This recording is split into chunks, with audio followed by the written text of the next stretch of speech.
Linda, this is Dan. Why aren't you coming to the wedding? I wanted you to be the first person to congratulate me.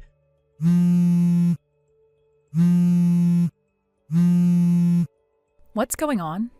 It's the wedding invitation, the one I gave to Rachel to pass along to you.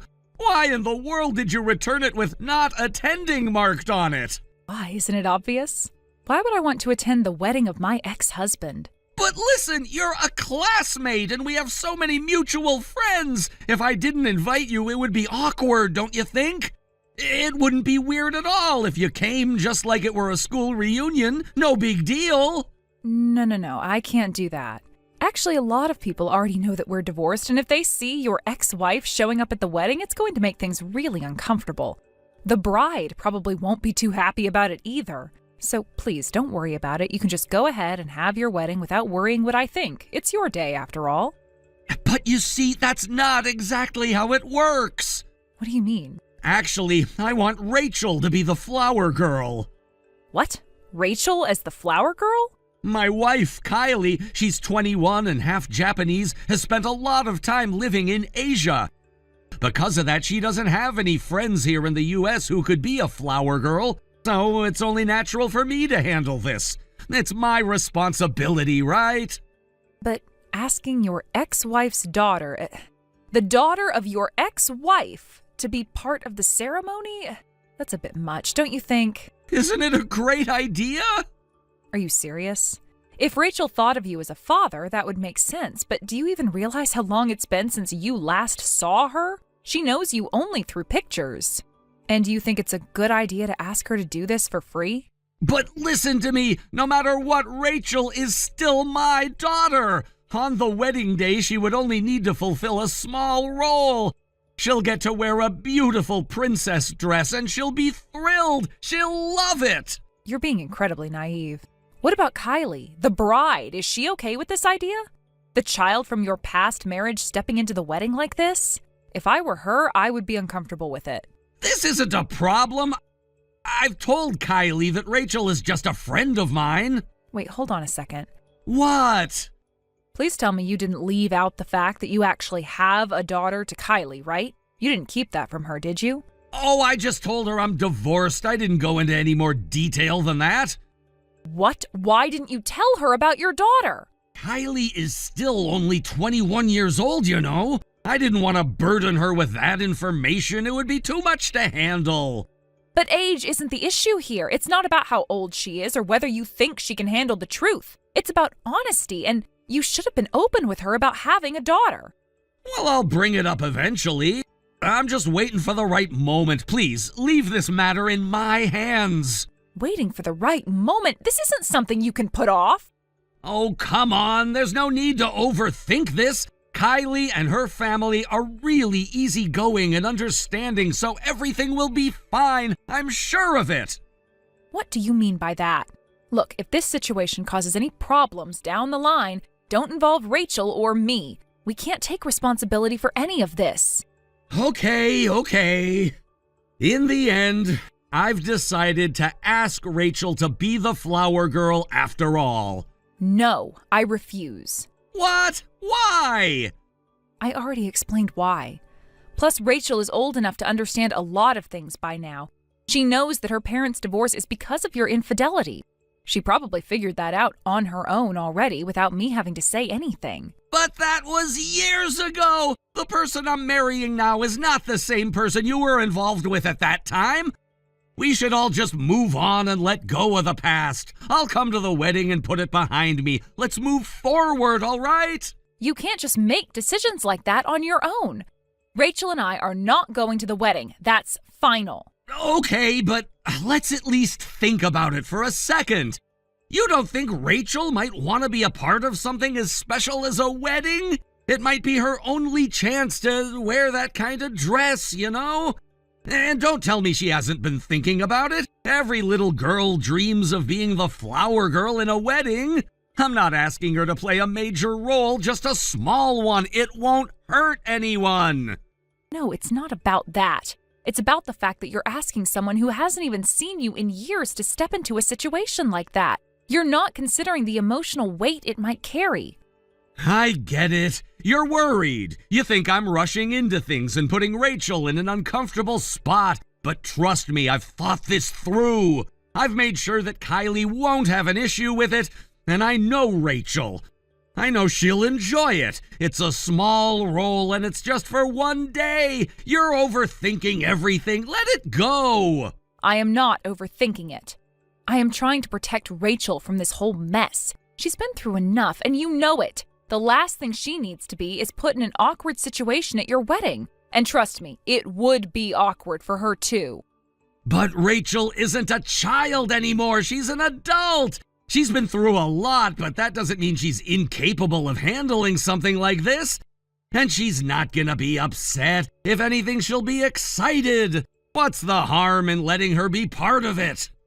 It's not about the harm, it's about respect. Respect for what's happened in the past and for the people involved. You can't just wipe all of that away and pretend nothing happened.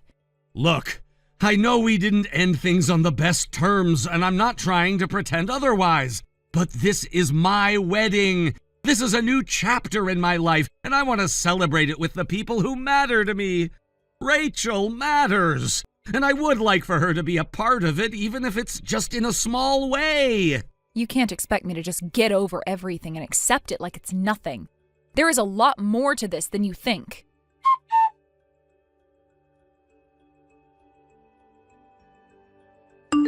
Hey, Linda! Why didn't you come to the wedding?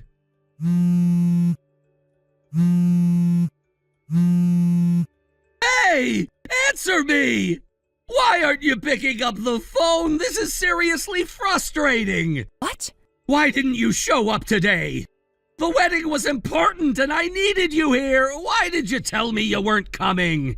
Well, I told you I wasn't coming. You already knew that, right? No! I told you that I would change my attendance to yes, and I expected you to show up. You said you would. We even talked about it last week, remember? I said I wasn't coming. Neither Rachel nor I were going, and that's final.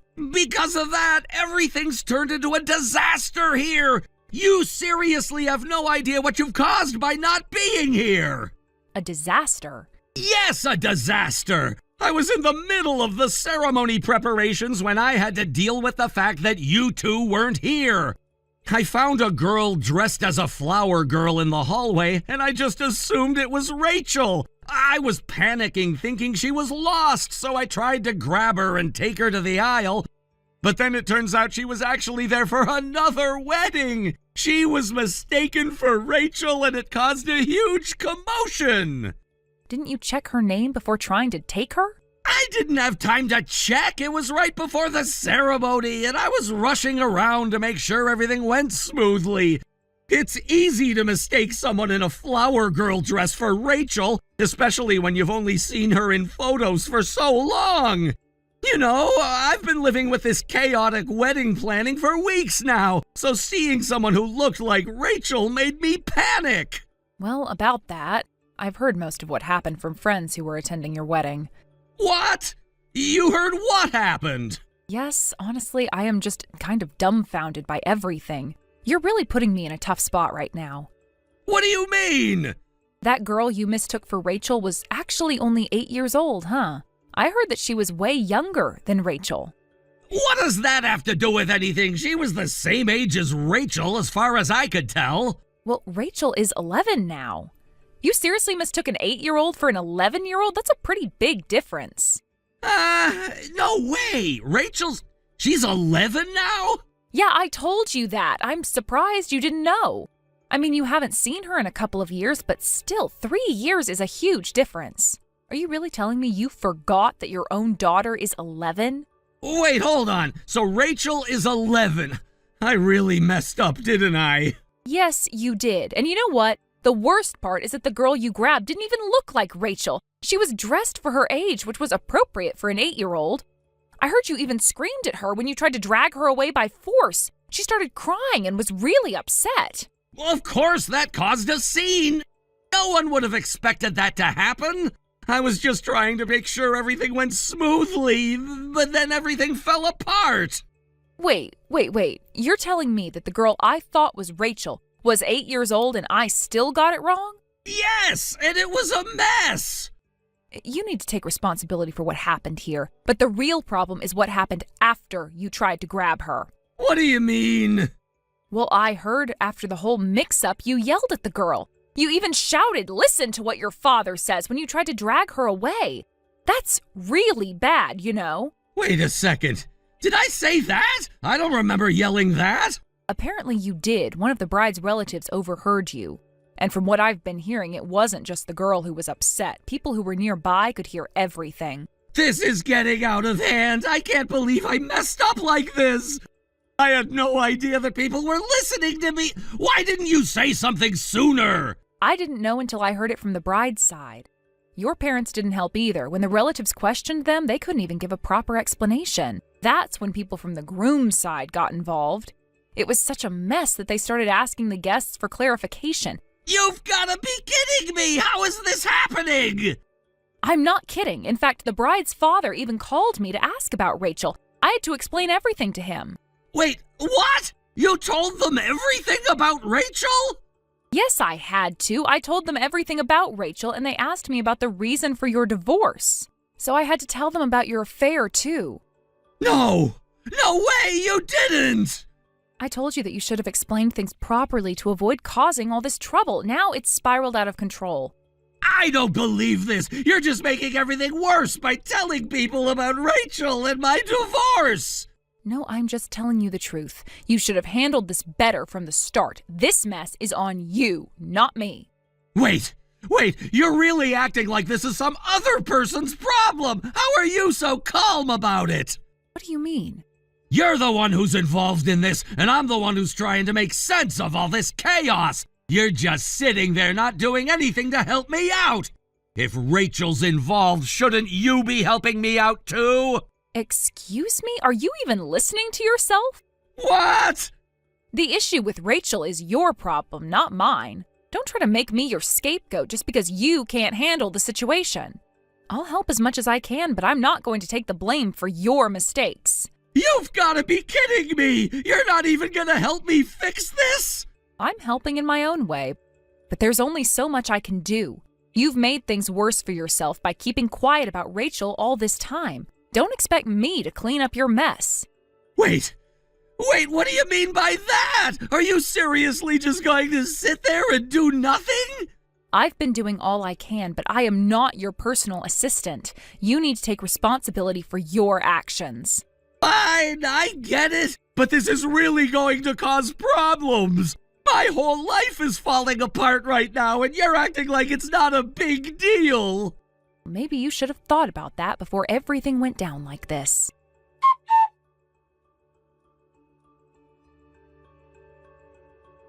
Well, I'm incredibly tired. As for what happened afterward, I only heard the general outline of the story, but, of course, my ex-husband and Kylie's relationship ended in disaster. They broke up as expected. There were claims for alimony and compensation, and since my ex-husband had lied about not having children, the amount that was demanded from him was quite high. It seems like he had to pay a lot more than he anticipated due to that lie. On my end, I also had to chase after him for the child support payments that had been delayed. Eventually, I was able to get a certain amount out of him, though I had to make a lot of effort to get it. And so my ex-husband is currently trapped in a spiral of debt. It's really quite a mess. At one point, he even came to visit me, probably with the hope of asking for money, but the place he showed up at was the apartment I had moved out of years ago. He never thought that there could be a new resident there, and when he arrived, he mistook the man living there for my boyfriend. He caused a huge scene. The whole situation became so chaotic that the police were called. It turned into a big ruckus, and the damage he did, destroyed furniture and appliances, only made his financial troubles worse. His debts grew even larger because he had to pay for the repairs and replacements of the things he broke. Honestly, it's just exhausting. I can't believe the things that happened. It feels as though everything has come full circle. After all this time, he still hasn't learned. I guess people really don't change that easily. In some ways, I feel sorry for him, but at the same time, I can't bring myself to offer any sympathy. He made his choices and the consequences were inevitable. I'm sure he thought everything would go smoothly and that he could just lie his way out of his problems, but in the end, it all fell apart. I had my own share of struggles too after everything that happened. The divorce was painful, of course, and the things I had to deal with as a single mother weren't easy either. But I managed, I moved on, I rebuilt my life. On the other hand, my ex-husband never seemed to have a clear direction. He didn't take responsibility for his actions. I'm not surprised that he ended up in such a situation. There was always a sense of entitlement about him, like the world owed him something. It was infuriating at times. But now, seeing how things have unfolded, I can't help but feel like he deserves what he's gotten. He made his bed, and now he has to lie in it. It's not my problem anymore. I've got my own life to live, and I don't have the energy to feel guilty about his choices. I think about how things used to be, though, before all the lies and drama started. There was a time when we were happy, or at least I thought we were. Looking back, I wonder how things changed so drastically. How did we get to this point where everything became so broken? It's hard to pinpoint exactly when it all started falling apart, but I think the signs were always there, even if I didn't want to see them. It's strange to reflect on all of it now, to think about what was and what could have been. If only things had been different, maybe we could have avoided all the pain and hurt, but that's just wishful thinking. The reality is that our marriage was built on shaky ground, and it was bound to collapse eventually. I don't regret the decision to leave, not for a second. I think it was the best thing I could have done for myself. But sometimes, I still find myself wondering about the what-ifs. What if things had turned out differently? What if we had worked through our issues?